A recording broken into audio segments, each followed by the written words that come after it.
Bom, abra sua Bíblia no Salmo 105, nós vamos ler juntos do versículo 17 ao versículo 22. Estarei lendo na Nova Almeida atualizada da Sociedade Bíblica do Brasil. O texto sagrado diz assim: adiante deles enviou um homem, José, que foi vendido como escravo. Apertaram os seus pés com correntes e puseram uma coleira de ferro no seu pescoço, até que se cumprisse a profecia a respeito dele, e a palavra do Senhor o provou. O rei mandou soltá-lo, o dominador dos povos o pôs em liberdade. Constituiu o senhor da sua casa e administrador de tudo o que possuía, para, como bem quisesse, sujeitar os seus príncipes e ensinar sabedoria aos seus anciãos.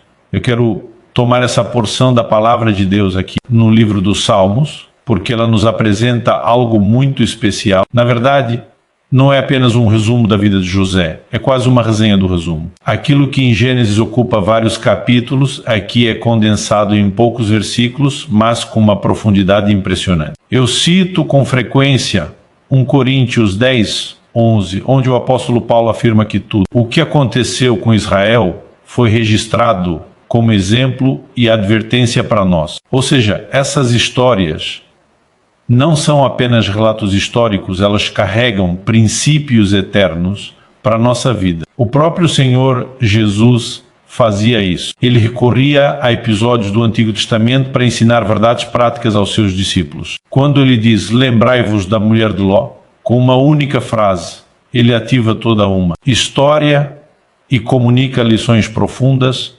princípios espirituais e advertências claras. É exatamente isso que acontece quando olhamos para a vida de José. E eu quero dar um título especial para essa mensagem. Quando eu era garoto, lembro de ouvir meus pais usarem uma expressão que por muitos anos eu não compreendi totalmente. De vez em quando, diante de uma situação difícil, eles diziam, e agora, José? Só muitos. Anos depois eu descobri que essa frase vem do poema José, de Carlos Drummond de Andrade. Popularmente, essa expressão passou a ser usada quando alguém não sabe o que fazer diante de uma decisão complicada ou de um momento de crise. Mas eu fui pesquisar além dessa definição popular. Encontrei uma explicação interessante no site Cultura Genial, em um artigo escrito por Carolina Mendes, mestre em estudos literários, culturais e interartes. Ela diz o seguinte: o poema José, de Carlos Drummond de Andrade, foi publicado originalmente em 1942, na coletânea Poesias. Ilustra o sentimento de solidão e abandono do indivíduo na cidade grande, a falta de esperança e a sensação de estar perdido na vida sem saber que caminho tomar. Ou seja, a pergunta, e agora, José? Expressa exatamente esse lugar de confusão, incerteza e aparente falta de saída.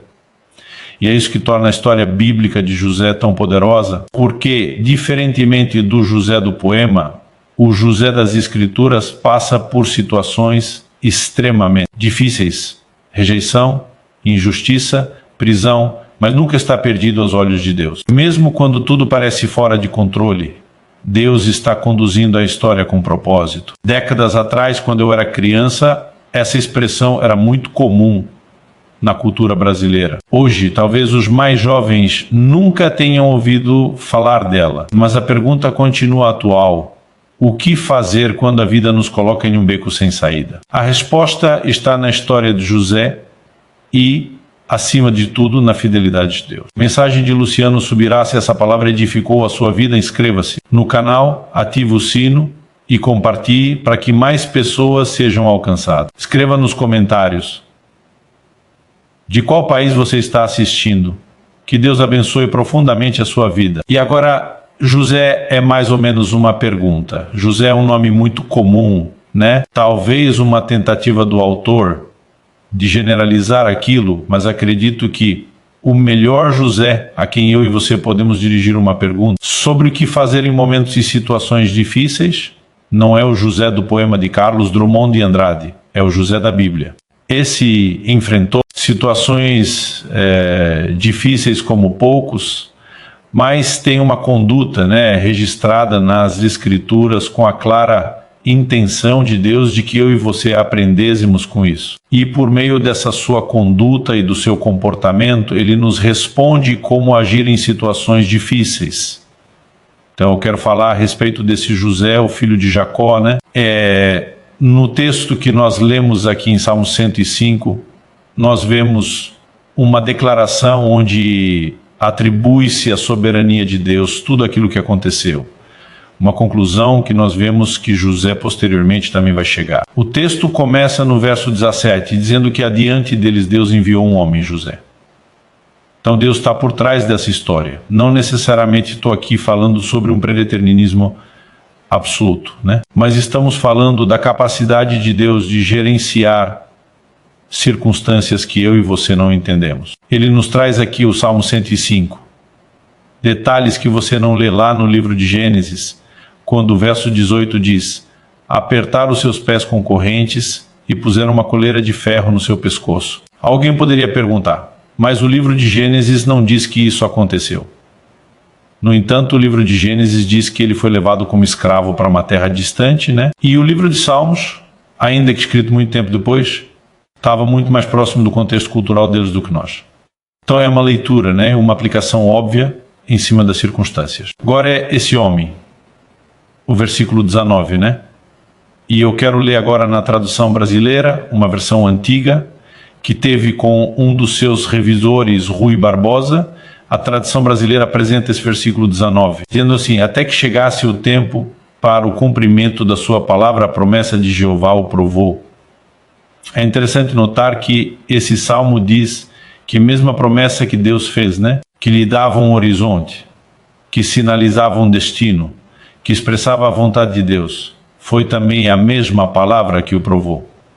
Porque mesmo aquilo que Deus tem prometido a mim e a você não significa que vai acontecer depressa, não significa que vai ter cumprimento automático. E ao longo da jornada e do processo, onde avançamos em direção ao nosso destino, que inclui o cumprimento dessas promessas, eu e você precisamos entender que a mesma palavra que nos foi dada nos provará. E significa que o Deus que está sinalizando onde quer nos levar, Ele também vai nos provar ao longo do caminho. E eu e você precisamos saber como nos conduzir ao longo do caminho. Um caminho que inevitavelmente apresentará desafios e dificuldades. Então vamos lá. Eu quero destacar 5 situações que José passou e a resposta que ele deu a cada uma delas. E diferente do padrão, né, onde até por uma questão didática a gente tenta manter sermão de 3 pontos. Hoje eu vou apresentar 5 pontos distintos. Se você é daqueles que toma nota, eu já vou anunciar antes, para que você entenda, né, com clareza a transição que nós estamos fazendo, o raciocínio que nós estamos construindo. Então, dessas 5 situações seguidas das respostas de José, a primeira foi traído por quem o inveja, mas não deixou de sonhar e acreditar. A segunda, assediado por propostas erradas, mas não deixou de ser fiel a Deus. A terceira, recebeu o mal pelo bem, mas não deixou de buscar o bem dos outros. A quarta, esquecido por quem ajudou, mas convicto de que Deus não se esqueceu dele. E a quinta, quando exaltado não se vingou, né, pelo contrário, mas pagou o mal com o bem. Então eu quero que a gente olhe com atenção para esse extrato da vida de José. Nós vamos passar por diferentes textos bíblicos e se você quiser me acompanhar, nós começamos em Gênesis, capítulo 37. Há muitas informações sobre a vida de José que compõem um quadro muito rico de ensino, especialmente no que diz respeito ao comportamento, algo que eu e você não apenas podemos, mas devemos aprender. Gênesis 37 começa com uma declaração interessante. O versículo 1 diz: Jacó habitou na terra das peregrinações de seu pai, na terra de Canaã. E o versículo 2 afirma: esta é a história de Jacó. Mas logo depois de mencionar Jacó, de quem já vinha se falando nos capítulos anteriores, o texto passa rapidamente para José. Na verdade, esses primeiros versículos funcionam quase como uma conclusão do que vinha acontecendo até então, e o foco muda. Ainda no versículo 2, lemos: quando José tinha 17 anos, apacentava os rebanhos com seus irmãos. Sendo ainda jovem, acompanhava os filhos de Bila e os filhos de Zilpa, mulheres de seu pai, e levava más notícias deles a seu pai. Em outras palavras, José fazia bem o papel de um caçula, aquele filho mais novo, que entrega o ouro, que conta ao pai o que está acontecendo. O versículo 3 continua dizendo: Ora, Israel amava mais José do que a todos os seus outros filhos, porque era filho da sua velhice, e mandou fazer para ele uma túnica talar de mangas compridas. E o versículo 4 diz: Quando seus irmãos viram que o pai o amava mais do que todos os outros filhos, odiaram-no. Já não podiam falar com ele de forma pacífica. Aqui nós já temos um problema sério dentro da família. O comportamento de Jacó, ao demonstrar preferência por um filho, desperta ódio nos outros. Eles se sentem preteridos, rejeitados. E isso gera um ambiente de rivalidade e amargura. Mas a situação ainda vai se agravar. O versículo 5 diz: José teve um sonho e o contou a seus irmãos. Por isso o odiaram ainda mais. Alguém certa vez me perguntou: você acredita que José, que depois interpretaria sonhos, já entendia os seus próprios sonhos? Eu costumo responder assim: a Bíblia não diz que José interpretava sonhos antes de estar no Egito. No entanto, é evidente que toda a família entendeu o significado do sonho. Se José já entendia antes de contar, errou ao compartilhar algo que só agravaria a situação. Se não entendia, isso não muda o fato de que os outros entenderam muito bem. O texto continua. José diz aos irmãos: peço que ouçam o sonho que tive. Sonhei que estávamos amarrando feixes no campo, e eis que o meu feixe se levantou e ficou em pé, enquanto os feixes de vocês o rodeavam e se inclinavam diante do meu. A reação deles foi imediata. Você pensa que vai mesmo reinar sobre nós? Acha que realmente dominará sobre nós?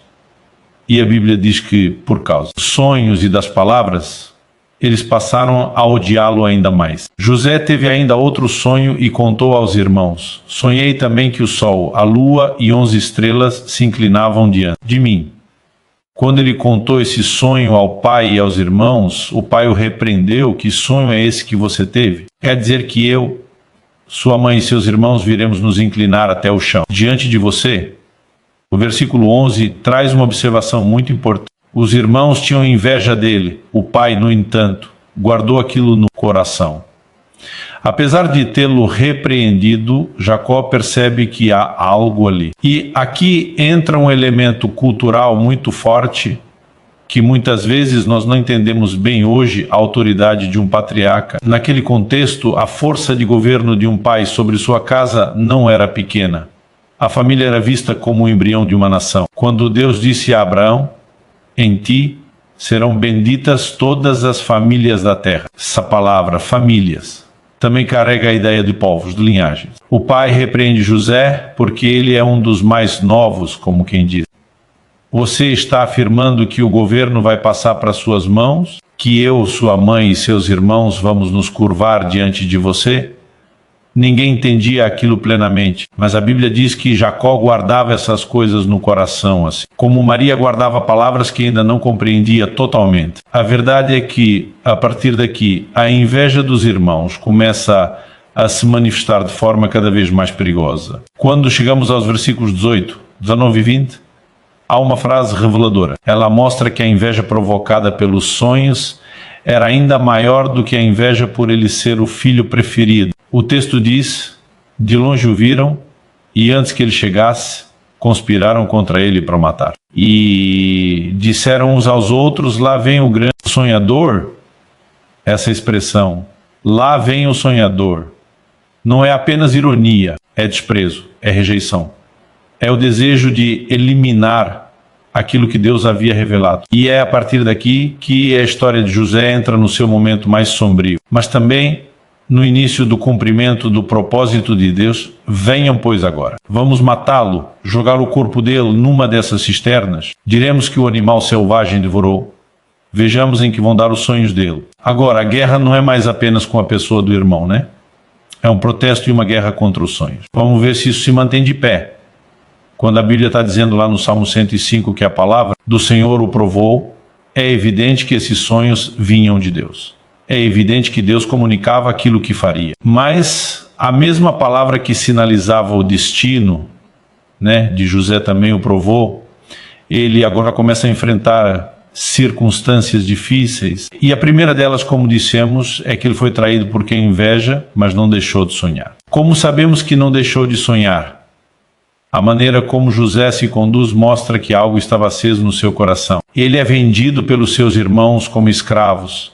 Nós não vamos ter o tempo de ler toda a história, né? Mas há um detalhe interessante, que eu e você podemos perceber no versículo 27. Eles concordam em vendê-lo a uma caravana de ismaelitas, né? O vendem por moedas de prata, 20 moedas de prata, e ele é levado para o Egito. É nesse momento que o verso 18 do Salmo 105 diz que amarraram seus pés, colocaram uma corrente no seu pescoço, e ele é levado como escravo. No entanto, quando chega no Egito, apesar da dor de ter sido arrancado de um relacionamento com os pais, traído, né, para os seus irmãos, agora ser tratado como objeto privado, não apenas do seu lar, da sua família, da sua cultura, né, vivendo uma espécie de exílio que lhe foi imposto, mas ainda dentro de um contexto de ter perdido a sua liberdade. Apesar disso, você vê um José que a Bíblia o tempo todo vai repetir que o Senhor era com ele.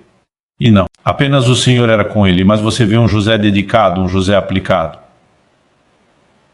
Ele tinha recebido de Deus um sonho que estaria numa posição de governo e liderança. Ele nunca desperdiça nenhuma oportunidade por onde passa. Enquanto era escravo na casa de Potifar, ele se torna chefe de todos os escravos. Quando ele vai preso injustamente, um episódio que vamos abordar daqui a pouco, ele se torna chefe de todos os presos. É como se ele tivesse o tempo todo entendendo: eu preciso me dedicar, eu preciso ser fiel em cada etapa, eu preciso perseguir aquilo que Deus estabeleceu como sonho.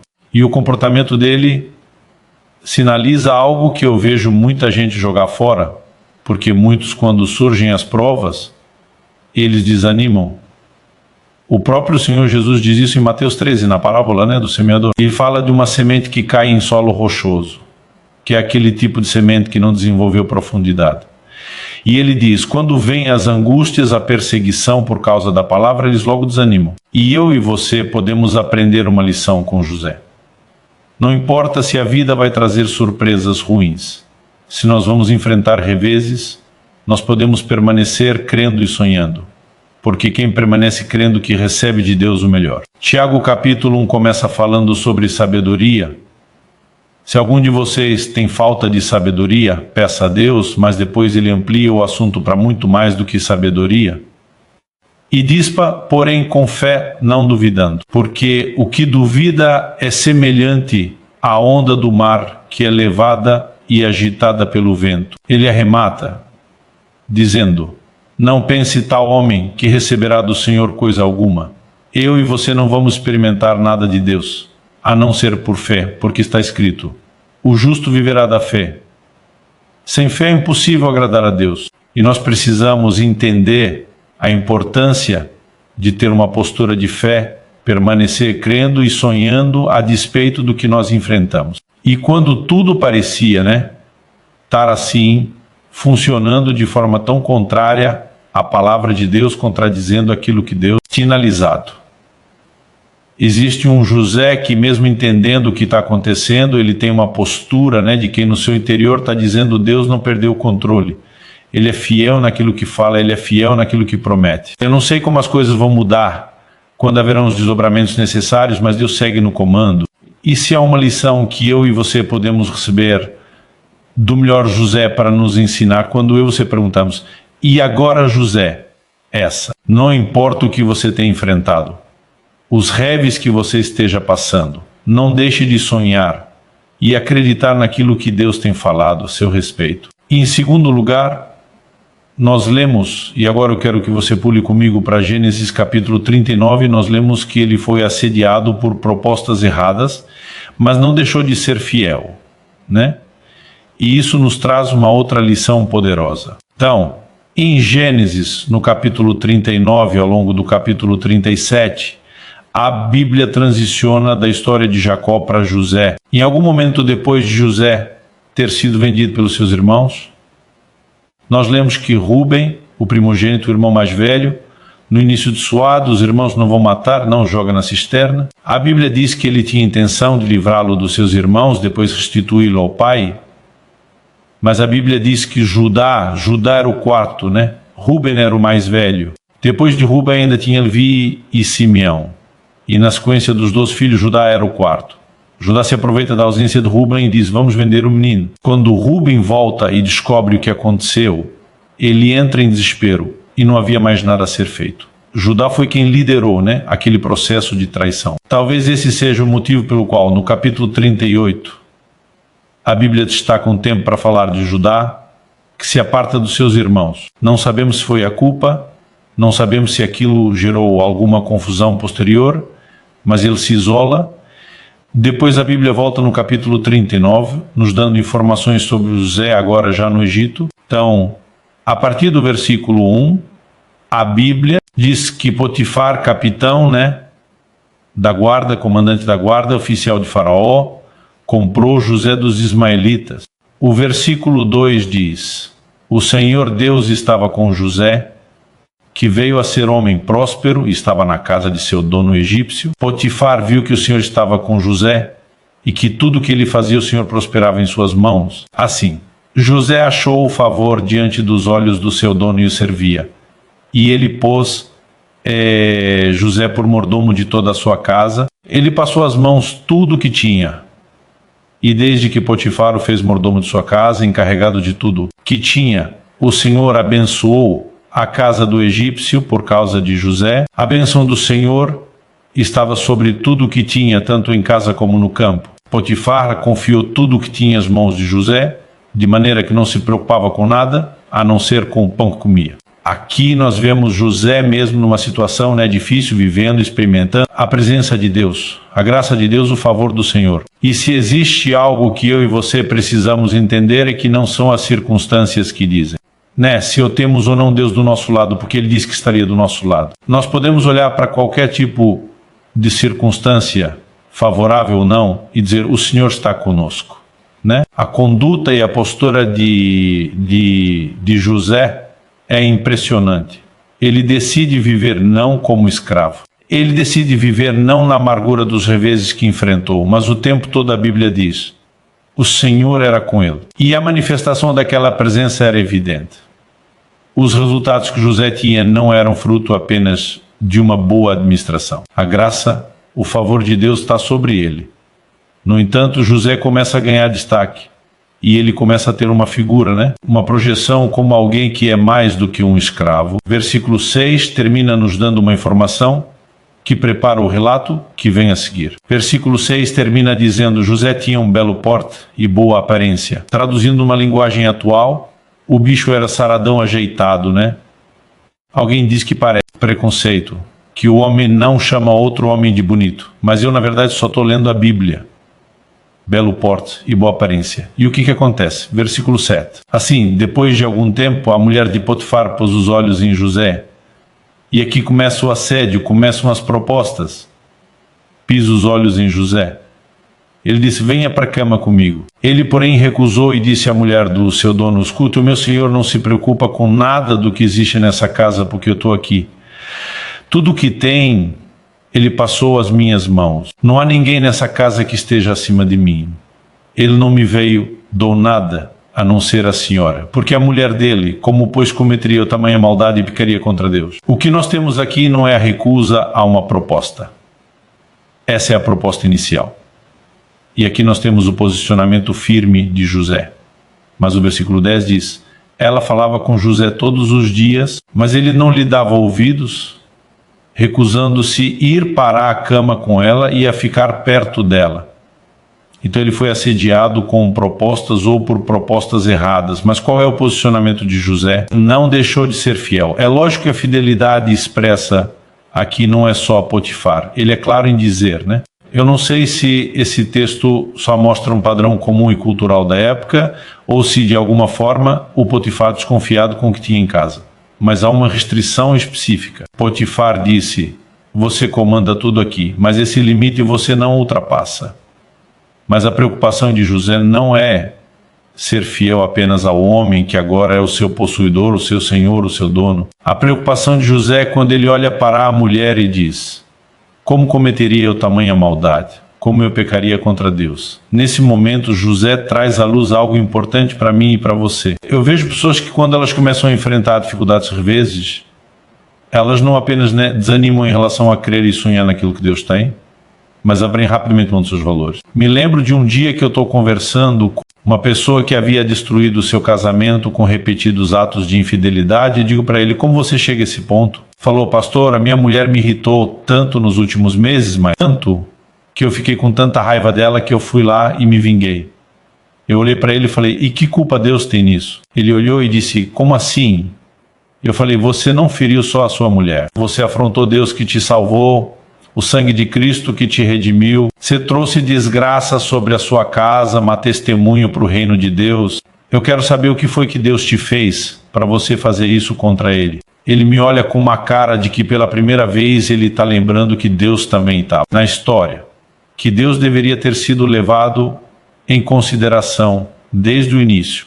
Nós precisamos entender o que José nos ensina. José está dizendo: não importa o que as circunstâncias estão promovendo, o meu relacionamento com Deus está acima de qualquer humor, acima de qualquer emoção.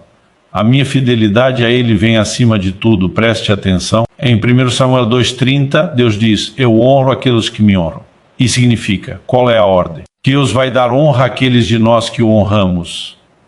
Mas muitas vezes nós queremos manter o relacionamento com Deus como se a declaração fosse inversa, como se nós é que pudéssemos dizer para Deus: eu honro aqueles que me honram, já que o Senhor não está me honrando na circunstância, eu não te devo honra nenhuma. Essa fala cabeçou a Deus. Deus está dizendo: se você me honrar com seus valores, a despeito das circunstâncias, eu vou honrar você. Agora, quando eu e você acreditamos que temos direito de dar o ultimato em Deus, de dizer: ou o Senhor me honra fazendo aquilo que eu quero, ou eu não lhe de fidelidade nenhuma, o início do fim de uma grande tragédia já se instalou na nossa vida.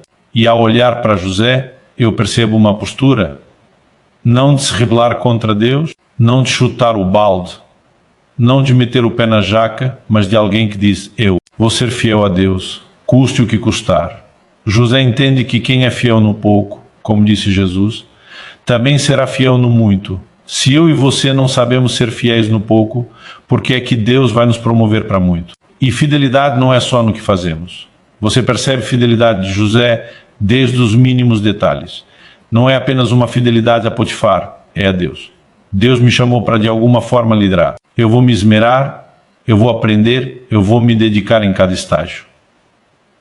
Então fui colocado como chefe dos escravos de Potifar, dos servos da casa, vou dar o meu melhor aqui. Quando ele vai parar a prisão, como mencionei, daqui a pouco vamos trabalhar melhor esse assunto, ele se torna chefe dos presos. José está sendo fiel no caráter e no desempenho do seu papel o tempo todo. E ele nos ensina que não importa aquilo que eu e você, possamos experimentar em termos de oportunidades para errar, nós precisamos ser um posicionamento firme dentro de nós. Quem está entendendo, diga amém. Tem gente que, porque acha que está sofrendo, tem direito a alguma espécie de prêmio de consolação.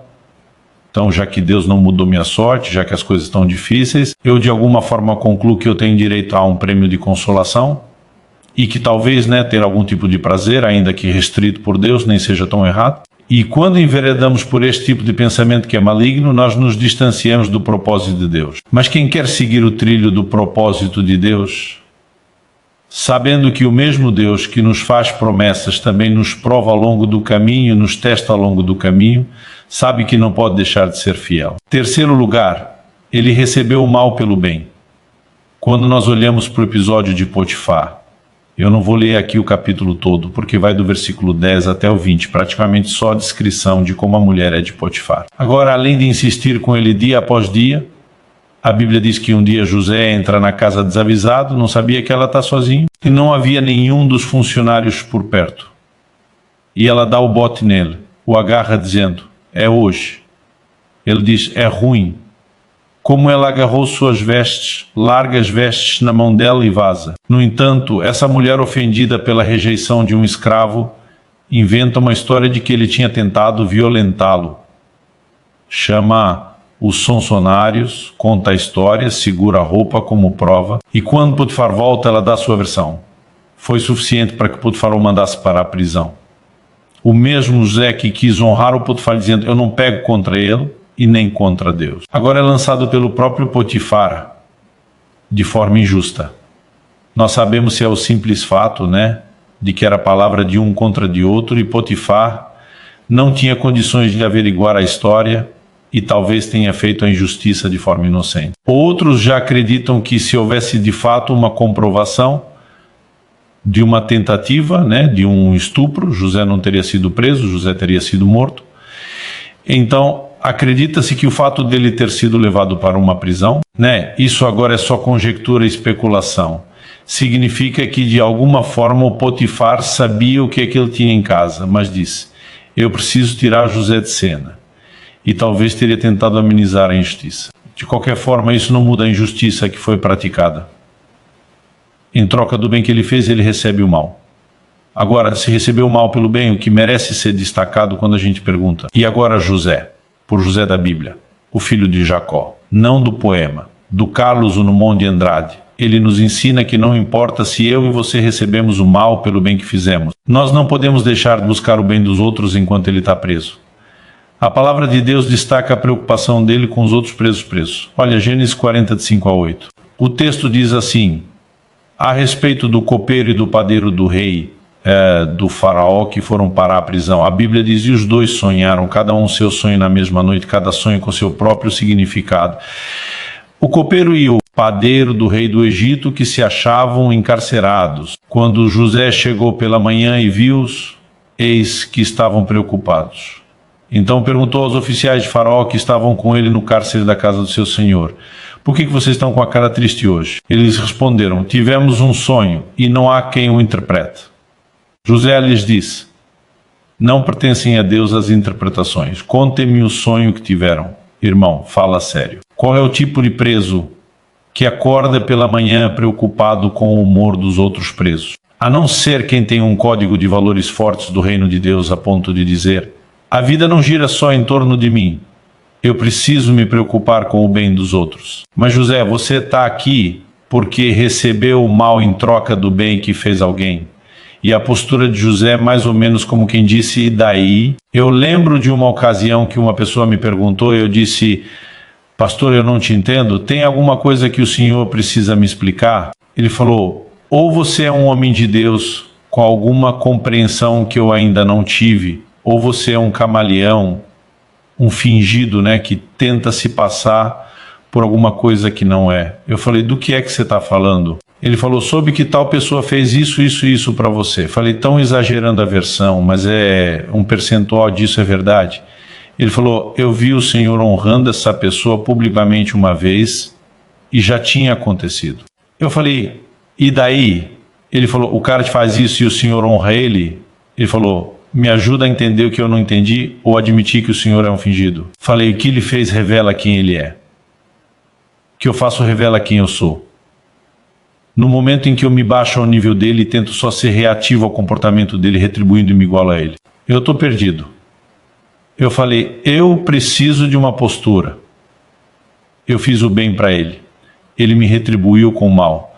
Mas como que eu entendo que eu devo fazer o bem, eu vou continuar fazendo o bem. Eu não fiz o bem antes porque ele merecia, eu fiz porque eu tenho que fazer. E José tem uma postura e um entendimento, tá? Fiz o bem para alguém e me pagaram com o mal. E daí? Isso significa que agora eu vou desiludir da vida. Eu vou olhar para todo mundo e dizer: não vale a pena. José continua determinado dentro dele. Não importa a frustração que eu possa ter passado com alguém, eu vou seguir fazendo bem a todos. Eu vejo muita gente, mesmo no contexto do reino de Deus: puxa, pastor, fui ajudar, fui cuidar de fulano, fui discipular. O senhor não sabe o que eu passei. Eu não quero mais ajudar ninguém. Eu digo: e que culpa os outros têm disso? Que culpa os demais têm disso? José tem um entendimento e ele se posiciona. Tem muita gente que se magoa em circunstâncias como essa e deixam de se importar. Mas José nos mostra que quem segue oferecendo ajuda colhe aquilo que planta. Por exemplo, em Gálatas capítulo 6, versículo 9, a Bíblia diz: e não nos cansemos de fazer o bem, porque a seu tempo ceifaremos. Ceifar é a linguagem colher e só se colhe aquilo que planta. Então ele está dizendo que fazer o bem é um plantio. E diz: a seu tempo ceifaremos ou faremos a colheita. Se aqui nós temos um condicional, não desanimarmos, porque tem muita gente que entre o plantio e a colheita nesse tempo da espera, ele às vezes não percebe que o que ele está fazendo vai ter resultados favoráveis. E ele simplesmente diz: cansei de fazer o bem. A Bíblia está dizendo que eu e você não podemos nos cansar de fazer o bem. Quem está entendendo, diga amém. E José também nos ensina isso. Em quarto lugar, esquecido por quem ajudou, mas convicto de que Deus não se esqueceu dele. Vamos falar da conversa de José com esse copeiro. Nós vimos ali em Gênesis 40, dos versículos 5 a 8, que ele pede para que eles contem os sonhos, e o copeiro conta o sonho dele, o padeiro conta o sonho dele. José olha para cada um de forma honesta. Ele diz para o copeiro: em 3 dias, você não apenas sai da prisão, você vai ser restaurado ao seu cargo de confiança e vai voltar a oferecer o copo ao faraó. Padeiro conta o sonho dele. José olha para ele e diz: você, meu filho, deu ruim. E diz: já era. Em 3 dias você está morto e vai ser executado. Você consegue imaginar o que foi a expectativa e a ansiedade desses dois nos próximos 3 dias? Esse sonho é uma mensagem divina. Foi corretamente interpretada. Esse é o nosso destino. Eu fico imaginando aquelas horas se arrastando. Eu fico imaginando que o volume de emoções que esses dois presos viveram é algo para nunca mais esquecer, né? No entanto, a vida do padeiro vai chegar ao fim exatamente como foi profetizado, mas o copeiro ele é restaurado ao seu posto. Esse episódio me leva a especular, aplicando a lógica, que os dois provavelmente foram presos enquanto uma investigação de uma conspiração estava em andamento. Por quê? Eram os 2 homens de confiança do faraó. Dificilmente a vida dele estava em risco quando se fala em termos de proximidade, porque qualquer inimigo que tentasse se aproximar seria detido pela guarda do faraó. No entanto, pessoas próximas e de confiança poderiam contribuir com alguma espécie de traição. Especialmente esses 2 poderiam ter acesso ao envenenamento do faraó. Quando a Bíblia diz que esse homem era copeiro, não era só que ele enchia o copo para servir. Ele era mais do que um garçom. Copeiro do rei tinha a responsabilidade de beber o vinho primeiro. Depois que ele bebia, o faraó sempre esperava um pouquinho para ver se não deu nenhum efeito colateral e dizer: agora eu posso beber o mesmo vinho que você provou porque eu não estou sendo envenenado. Como os 2 homens de confiança estão presos, traição normalmente era tratado com morte e execução do padeiro. Depois sugere que talvez se apurou quem era naquele momento. Eu não sei o que um sabe do outro, quais são as expectativas, mas tenta se colocar no lugar do copeiro 3 dias depois, do jeito que você sonhou, que alguém interpretou você restituído ao seu carro como se nada tivesse acontecido. Gente, isso é história para contar para os filhos, para os netos, para passar o resto da vida contando para os outros. E se acontecesse com um crente, com a versão mais pentecostal, se diria: é para glorificar de pé a igreja. Alguém não pode esquecer uma coisa dessa. Agora, o que nós lemos em Gênesis, no capítulo 40, dá uma olhadinha no versículo 14. A palavra de Deus nos mostra que José, depois de interpretar o sonho, ciente, sabedor, que ele está na frente de um cara que vai voltar a estar próximo e íntimo do camarada que comanda a maior potência da terra. O Salmo 105 o chama de o dominador dos povos. O Egito nessa época era uma potência mundial. Então o faraó que dominava a potência mundial era o homem mais influente e poderoso do mundo. Aí José interpreta o sonho, está olhando o copeiro que vai estar na frente do camarada e ele não aguenta, ele pede ajuda. Olha o versículo 14. Porém lembre-se de mim quando tudo lhe correr bem. E diz: eu tenho certeza que a palavra que eu estou te entregando vai acontecer nessa hora. Só não esquece de mim. Lembra do camarada que te trouxe consolo, né? O texto diz assim: peço que você seja bondoso para comigo, fale meu respeito com Faraó e me tire dessa prisão, porque de fato fui roubado da terra dos hebreus e aqui nada fiz para que me pusessem nessa masmorra. E está implorando em 3 dias. Assim como eu te ajudei, eu preciso da sua ajuda. Versículo 23 termina essa história dizendo: porém o copeiro-chefe não se lembrou de José. Depois dizendo, não se lembrou. A Bíblia enfatiza, esqueceu-se dele. Além de não lembrar, esqueceu. Apesar de ser a mesma coisa, a linguagem é enfática. Agora, o que aconteceu com esse homem? Uma amnésia? Não. Por que sabemos que não? Porque 2 anos depois, o cara lembra de José. Que eu e você precisamos entender que o que está acontecendo por trás dessa história tem a divina providência, tem a mão de Deus. Meu querido, se o copeiro lembra de José e suplica um favor ao rei, assim como eu estava preso e injustiçado, conheci um outro que está lá sem dever. O Senhor precisa usar de misericórdia com ele. Se ele usa de influência, o que é que José seria ao sair daquela prisão? Um amigo meu disse que ele ia lavar prato junto com o copeiro na cozinha, ele não seria, remetido ao lugar do seu destino.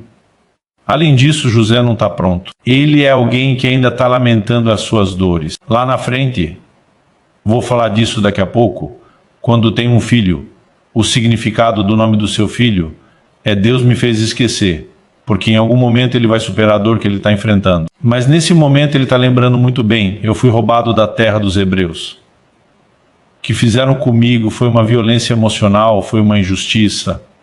Mesmo nessa prisão eu não fiz nada. E aquele camarada cheio de dores, se é projetado, vamos dizer que o copeiro conseguisse ainda apressar as coisas, e José fosse reconhecido pelo faraó. Se ele é projetado a um lugar de poder e autoridade sem o tratamento do lado de dentro, ele jamais teria sido a bênção que foi para os seus irmãos. Deus olha e diz, enquanto a mágoa estiver viva e forte, aí meu filho, não dá não, tu tem que ficar quieto, você precisa ser tratado e trabalhado. 2 anos depois ele será lembrado. Essa história vai mudar, mas mesmo esquecido por quem o ajudou, pelo menos temporariamente, até que aqueles 2 anos passassem, o sentimento não foi finalmente o copeiro lembrou de mim, Isso vai acontecer depois, mas até então não. No entanto, a postura de José, ao longo de todo o registro da sua história, é de alguém que precisava esquecer sua própria história, mas sabia que Deus não se esquecera dele. É só você olhar o nome dos filhos. Ele teve 2 filhos no Egito, depois de sair da prisão. O primeiro deles foi chamado Manassés. Gênesis 41, 51 e 52 diz assim, ao primogênito, José chamou de Manassés, pois disse, Deus me fez esquecer todo o meu trabalho e toda a casa de meu pai. Ao segundo deu o nome de Efraim, pois disse, Deus me fez próspero na terra da minha aflição. Manassés, uma combinação de palavra que no hebraico significa fazer esquecer. Mas ele está dizendo, Deus me fez esquecer, Deus me fez superar. Por outro lado, Deus me fez próspero, porque depois de superar a gente prospera, não antes. Depois de superar a gente prospera. Por favor, diga amém. Agora muitos confundem o ser esquecido por outros com ser esquecido por Deus. José faz essa distinção e diz, o copeiro esqueceu de mim. Isso não significa que Deus se esqueça de mim ou de você. Aliás, Deus faz questão de dizer na Bíblia que Ele não se esquece de nós. Isaías 49:15, Deus diz, o Senhor responde, será que uma mulher pode se esquecer do filho, que ainda mama de maneira que não se compadeça do filho do seu ventre? Deus está apelando para o mais alto, sagrado e sacrificiar o nível de amor que a humanidade conhece, que é amor de mãe. Então, a pergunta já sugere que não. Mas porque de vez em quando, raramente, mas de vez em quando temos em caráter de exceção, uma outra mãe desnaturada. Deus responde, mas ainda que essa viesse a se esquecer dele, eu porém não me esquecerei de você. Deus está dizendo, se uma mãe falhar, é o amor mais improvável de falhar. Deus diz, ainda que esse falhe, o meu por você não falha. Eu não me esquecerei de você. Em Hebreus, no capítulo 6, no versículo 10, a Bíblia diz, Deus não é injusto para se esquecer do trabalho que vocês fizeram, do amor que mostraram para com o seu nome, pois vocês serviram e ainda estão servindo aos santos. O livro de Hebreus não só diz que Deus não vai esquecer, mas diz que Ele não é injusto para esquecer. Porque o autor está dizendo, ele está vendo o amor que vocês demonstraram pelo seu nome. Ele está vendo o trabalho de vocês, ele está vendo a disposição de serviço, e Deus viu isso tudo em José. José tem lá dentro dele uma certeza que nós vamos descobrir em discursos posteriores que ele sabia que Deus não havia se esquecido dele, não importa o que. Aconteça no âmbito circunstancial ou relacional, nós não podemos deixar o engano de Satanás entrar na nossa mente de que Deus se esqueceu de mim e de você ou que Ele nos abandonou. Há uma certeza, eu e você podemos dizer o que Jesus nos garantiu, que Ele estaria conosco todos os dias até a consumação do século. E quando carregamos essa certeza, nós podemos e ficaremos firmes. Quinto e último lugar, quando exaltado não se vingou, mas pagou o mal com bem. Eu tenho percebido crescer esse pensamento e esse sentimento no meio cristão, do que muitas vezes brincando eu chamo de um gospel vingativo. Quem me viu passar na prova e não me ajudou agora. E a gente entende que a exaltação de Deus posterior à prova é para a gente ostentar e pisar nos outros. Isso não tem base bíblica alguma. Pelo contrário, quando a gente olha o reencontro de José com seus irmãos não têm noção quando depois, da fome ter começado, depois dos 7 anos de vacas gordas, eles têm que o Egito comprar mantimento porque não está havendo mais colheita. Eles não têm noção que está diante do governador, o segundo homem na linha de comando da maior potência do mundo, que eles estão diante do seu irmão já crescido. E a Bíblia diz que em algum momento, porque José já os reconheceu, mas eles não sabem que foram reconhecidos, eles estão falando a língua deles, e eles não sabem que o homem entende o que eles estão falando. Imaginam que ele é um egípcio. E a palavra de Deus diz em Gênesis 42:9, então José se lembrou dos sonhos que teve a respeito deles. Eu gosto dessa frase porque se lembrou. É o momento onde Jacó tem que entender não só qual foi o sonho, mas qual era o propósito do sonho. Agora que ele foi exaltado por Deus, ele poderia dizer, e alguns crentes diriam, agora vocês me pagam. Quando ele se lembra do sonho, não é só Deus falou e cumpriu. É mais do que isso. Eu acredito naquele momento ele entende o propósito do sonho. E eu diria que o seu senso de destino profético levava a andar na convicção do cumprimento do plano de Deus para si e também para sua família, o seu povo. Por que Deus queria preservar aquela família? Porque havia uma promessa a Abraão de que através deles o Messias viria, o reino de Deus impactaria todo mundo. E naquele momento José começa a entender ou conectar os pontos. Não sabemos quando isso começou. Logo depois ele vai explicar que alcançou esse entendimento. Ele sabia que o plano de Deus era algo maior do que ele mesmo. Olha o que diz Gênesis 45, de 5 a 8. José agora se revelou aos seus irmãos, abre o jogo e diz, eu sou José, quem vocês venderam? Mas olha a conversa dele. Gênesis 45, de 5 a 8. Agora, pois não fiquem tristes, nem irritados contra vocês mesmos, por terem me vendido para cá, porque foi para a preservação da vida que Deus me enviou adiante de vocês. Olha a frase, Deus me enviou. Versículo seguinte, porque já houve 2 anos de fome na terra, e ainda restam 5 anos em que não haverá lavoura nem colheita. Então, pela segunda vez, ele diz, Deus me enviou adiante de vocês para que fosse conservado para vocês um remanescente na terra, e para que a vida de vocês fosse salva por meio de um grande livramento. Terceira afirmação assim, não foram vocês que me enviaram para cá, e sim Deus. Algo que você precisa entender, querido dono, o Senhor do seu destino é o Deus Todo-Poderoso.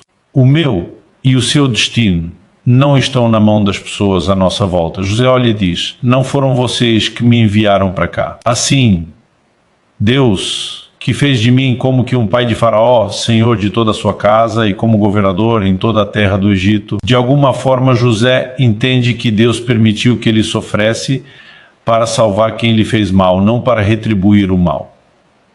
E é impressionante a postura e a conduta, de José. Nesse momento ele diz, eu serei um instrumento divino de livramento para vocês. Eu vou pagar o mal que vocês me fizeram com bem.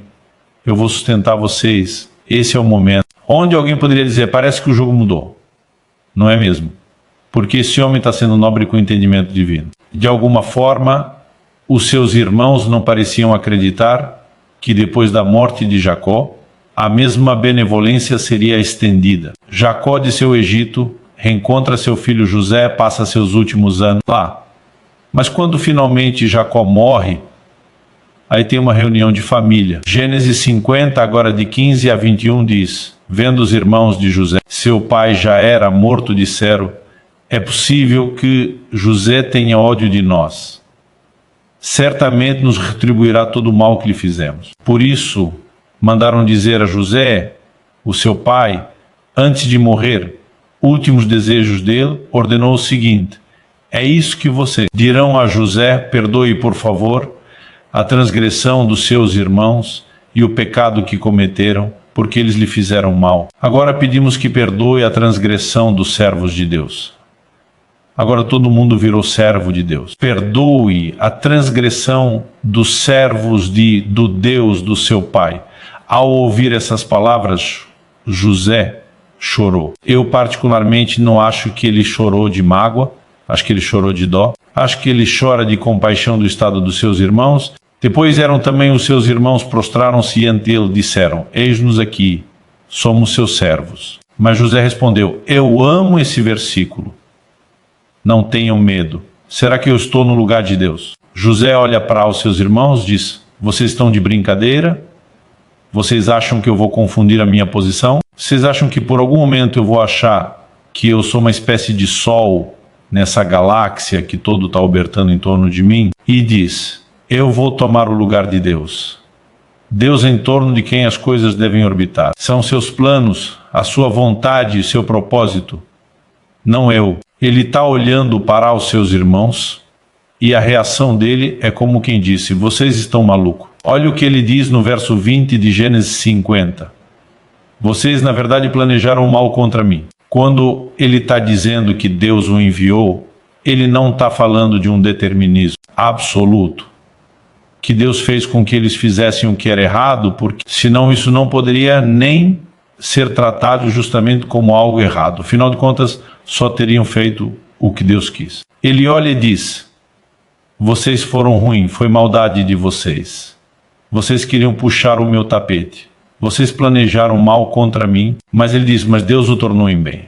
A palavra de Deus diz que Deus faz com que todas as coisas cooperem juntamente para o bem daqueles que o amam e são chamados segundo o seu propósito. Se você não apenas amamos a Deus, mas entendemos que é um propósito. Nós podemos, gente, se tem quem possa acreditar em teoria da conspiração, somos nós. Tudo conspira em teu favor, crente. Deus tem o poder. Não importa se a intenção das pessoas foram, Deus tem o poder de converter toda e qualquer situação.